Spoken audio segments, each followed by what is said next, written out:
Pessoal, estou aqui com o Christian Lobauer. Ele é cientista político, presidente executivo da CropLife, que é uma entidade do agro. Ele vai falar mais um pouquinho disso daqui a pouco. Ele também foi candidato a vice-presidente na chapa do Partido Novo. É um dos fundadores do Partido Novo.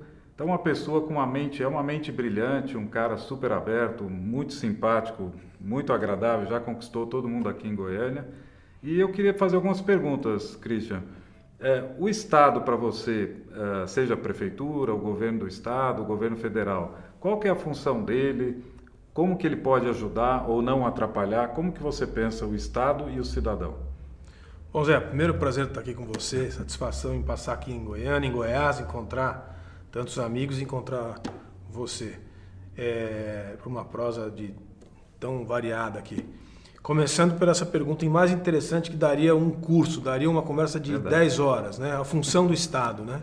Mas eu acho que para ser muito direto e preciso, eu acho o seguinte, o Estado tem uma função essencial, na minha visão e na visão de muita gente que tem uma ideologia mais liberal, que é fazer cumprir os contratos. Se o Estado for capaz de fazer cumprir os contratos, ele está cumprindo com o seu papel. Todo o resto vem vinculado a essa ideia, ou seja, há uma ordem legal e se os contratos forem cumpridos, as pessoas viverem com liberdade, o Estado está fazendo o seu papel. Evidentemente que há um desenvolvimento nesses conceitos todos, você dizer, mas em que áreas ele tem que ser mais presente e menos presente? Eu acho que em educação, saúde e segurança é onde ele deve estar presente, né? E segurança a gente está tratando do ambiente policial, do ambiente da segurança coletiva, do respeito aos direitos individuais, o que significa cumprir contratos. Portanto, a gente sempre chega na mesma resposta. Ou a educação, que é você para as pessoas entenderem o que é viver em sociedade, elas têm que ter uma formação básica. Quem é que dá essa formação? Um indivíduo ou uma doutrina? Não, o Estado tem que contribuir para que essa formação seja livre e, portanto, que as pessoas tenham uma formação cidadã e aí entendam o que é cumprir contrato e viver em sociedade. Enfim, isso do ponto de vista mais teórico. Na prática, é uma entidade abstrata que coordena a vida entre todos. Você não pode viver numa ilha, não pode viver sozinho, você tem que viver com os outros, você não pode fazer o que você bem entende, você tem que respeitar a liberdade alheia. E quem é que define essa fronteira? Essa entidade neutra, abstrata, que é o Estado. Christian, é interessante que o pouco que eu te conheço, mas quero te conhecer por muitos anos, você é uma pessoa muito agradável, muito empática. Eu percebi que você é muito sensível, você se preocupa com as pessoas, com a comunidade e ao mesmo tempo é um liberal. Vou fazer uma pergunta que não sei se todos costumam fazer, se alguém já te fez essa pergunta. Mas o conceito do liberalismo, ele é inclusivo na sociedade? Como que é isso? Às vezes o liberalismo é considerado um pouco elitista, ou a meritocracia é considerada elitista, mas pelo seu comportamento e pelo que eu escuto de você, eu gostaria de fazer essa pergunta, né? Alguém liberal, o liberalismo é inclusivo? Como que é isso, Christian? Então, eu acho que há uma falsa associação, quase um estigma, de associar a agenda liberal, o comportamento liberal, que significa o respeito às liberdades individuais, como egoísta e elitista e contra o pobre. Isso é uma coisa que foi desenvolvida, eu acho, pela oposição, para te falar a verdade. Na realidade, não existe nada mais justo, nós estamos falando de justiça e liberdade, do que você respeitar a liberdade alheia, a liberdade de ser, todas as liberdades individuais que sejam, de ser, de opinar, de ir e vir, de se movimentar e de mudar de opinião. E assim, à medida que você dá e você prestigia a liberdade, como consequência você tem mais igualdade. Essa talvez seja a ideia mais profunda que contrasta com a oposição, vamos dizer assim. Sim. Há aqueles que lutam mais pela igualdade, por uma questão de preocupação com aquilo que está à sua circunstância, e aqueles que lutam por mais liberdade. Se você forçar muito um de um lado, você reduz o outro, e vice-versa. Se você trabalhar demais pela igualdade, você reduz a liberdade. Se você trabalhar demais pela liberdade, você reduz a igualdade.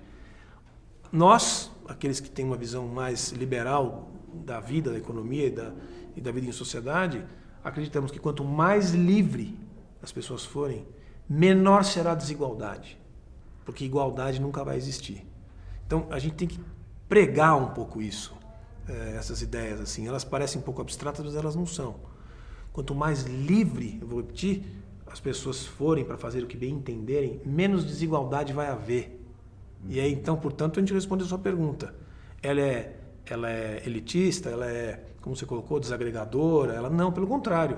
Quanto mais livres as pessoas forem, menos desigualdade haverá, mais condição de proximidade entre os mais ricos e os mais pobres vai haver. Essa é uma crença, uma doutrina. Tem gente que acredita o contrário. É que os dados também, a nível mundial, confirmam isso, né, Christian? Assim, que o liberalismo ele traz mais, acaba trazendo mais igualdade, mais oportunidade, né? Assim, para nós, assim, para quem gosta de história e conhece um pouco da história, modestamente eu posso dizer que conheço um pouco da história, é evidente que as sociedades que vivem melhor aplicaram uma série de ideias e de ações que estão vinculadas a uma agenda mais liberal. As sociedades mais livres, mais prósperas, mais ricas, mais saudáveis, são as sociedades que aplicaram uma agenda de não intervencionismo, de não estatismo, de liberdades individuais, de diversidade, de livre iniciativa, de promoção do empreendedorismo, todas as bases do que a gente prega. Estou falando do quê? Desde Estados Unidos da América, desde Reino Unido até a Alemanha, Suécia. Alguém vai dizer, não, mas a Suécia, a Alemanha são países capitalistas que aplicam ideologias liberais, só que tem um alto grau de taxação, e com aquela taxação reverte-se em benefício público. Mas é liberalismo do ponto de vista econômico e do ponto de vista ideológico, né? As outros exemplos que tem por aí, que não vou gastar nosso tempo para isso, provaram o contrário. Quanto mais intervencionismo, mais dirigismo, mais controle, menos eficiência. E é o nosso dilema brasileiro. A gente é um país que quer ser livre, empreender, criar riqueza, ter pujança, mas ele é altamente intervencionista, controlador, oligárquico, patrimonialista, e é esse o conflito que a gente vive aqui. Christian, você é um dos grandes líderes aí do agro. O agro é alguma coisa, uma parte da economia que está dando certo, né? Por quê, Christian? Eu sou longe de ser grande líder, mas eu me envolvi desde alguns anos, há 20 anos atrás, nesse ambiente, do ponto de vista profissional, e convivo com esse ambiente do agronegócio. Quero dizer a você que, por uma razão muito simples, a vocação desse país, a vocação brasileira é produzir alimento. E essa é uma atividade que combina com o que a gente estava falando antes, sim, que é justamente uma atividade que se transformou no que se transformou nos últimos 40 anos, porque ela não teve presença do Estado. Enquanto o produtor ia ao Banco do Brasil pegar um empréstimo e nunca pagar, a agricultura brasileira foi deficitária e o Brasil importador de alimentos. Desde 1980 e pouco, quando acabou essa festa do crédito e da inadimplência do produtor que não produzia nada, e o produtor teve que usar a terra para tirar da terra o melhor, usar a tecnologia e investir no trabalho e na tecnologia, a gente virou o quê? O maior produtor e exportador de alimentos do mundo. Essa é a vocação brasileira. Transformar não no mundo só das commodities, mas também sim, tudo que vem junto, você conhece bem, toda a indústria que puxa o agronegócio, do beneficiamento do alimento, mas também da aplicação de tecnologia na produção de alimento, que é uma vocação nacional. Uma vocação que esse país tem. É o que paga as contas do Brasil até hoje. Então, assim, deu certo e vai dar ainda muito mais certo. Não fossem os problemas que a gente cria para nós mesmos, que, aliás, é uma doença brasileira. A gente é especialista em gerar problema para nós mesmos. É verdade. Christian, esses dias eu conversei com o Bernardinho e perguntei, Bernardinho, por que ficar no Brasil, não abandonar o Brasil? Ele falou, poxa, eu nas quadras, sempre com a bandeira brasileira, meu coração brasileiro, como é que eu poderia sair e deixar meu país, né? E você, como uma pessoa assim muito articulada, com muitos anos de experiência na área de ciência política, agro, comunicação, até foi candidato a vice-presidente, o Brasil tem jeito, nós dois somos sênior já, né? A gente já viveu muita coisa, mas principalmente o jovem, às vezes gostaria de fazer essa pergunta, né? Nós vamos dar certo? Como é que é? Qual que é o segredo? O que você acha? Eu acho assim, tem algumas mensagens para a gente deixar aqui. Sim. Primeira, não tem como isso aqui dar errado. A gente pode tentar muito, a gente já tentou algumas vezes, não tem como. Tem outros países na vizinhança aqui, continental, que eu não diria a mesma coisa. Verdade. Tá? Não vou dizer nomes aqui, mas é evidente que tem caminhos que estão sendo tomados aí que não tem como voltar atrás. Vai dar errado. Aqui ainda dá para dar certo, e vou dizer para você, pode ser que a gente não viva para ver, mas o meu filho de 10 anos vai viver para ver. Não tem como dar errado. Porque tem muita coisa dada, inclusive não é só o sol, a água, a terra, enfim, a prosperidade que existe já na natureza, né, a pujança da natureza, mas é o trabalhador brasileiro. Essa ideia de que o brasileiro é vagabundo, conversa. Sim. Conversa. O brasileiro é trabalhador. O brasileiro é trabalhador. Não seria o país que é se não fosse o trabalho dos brasileiros. O problema é que tem uns ajustes aí entre comando e base. E é aí que a gente acha que tem que mexer. Quando pensa em partido político, quando pensa em liderança política, em governo. Tem um problema de elite comandante muito ruim no Brasil. Agora, o país, basta quem teve a oportunidade de sair para o mundo e ver. E estou falando de ir para o Gabão, estou falando de ir para os Estados Unidos, para o Canadá, para a Austrália, para a Nova Zelândia, para a Alemanha, para a África do Sul e comparar. Quem vive bem no Brasil vive melhor do que qualquer um desses países. O problema é que quem vive bem no Brasil é pouca gente. Que tal se muitos brasileiros pudessem viver bem como aqueles que vivem bem? Seria o melhor país do mundo, porque para quem vive bem no Brasil é melhor do que nos Estados Unidos, é melhor do que no Japão, é melhor do que na Alemanha, é melhor do que na Inglaterra. Eu falo isso, você também pode falar porque já rodou. Sim. É fato. É fato. É só você ir lá ver. Como garotada aí não teve a chance de pegar o avião e ver, quer ir para a Austrália porque fica vendo na televisão, fica 2, 3 anos na Austrália e depois me pergunta o que é melhor, é lá ou é aqui? É verdade. Eu tenho bastante experiência aí no exterior, com empresas, filiais no exterior e, assim, são sistemas, às vezes, que facilitam, né, toda a nossa liberdade de produzir riqueza, de fazer acontecer, né, de impulsionar um ao outro, mas que não é uma vida fácil, né, não é fácil para ninguém. Mas, gente, olha que interessante, né, a gente está do lado de mentes tão brilhantes, né, trazendo alternativas para o Brasil, porque, na verdade, o Brasil, na minha opinião, a gente tem, às vezes, aquele conceito antigo de que o Estado é que vai nos prover, né, e, na verdade, a gente pode começar a refletir que o nosso problema tem sido o Estado, né? Então o Estado tem sido o nosso problema, né? Só que ao mesmo tempo, pessoal, que quando a gente sabe disso também, a gente esquece disso quando a gente tem alguma necessidade que eventualmente bater na porta do Estado vai nos atender, né?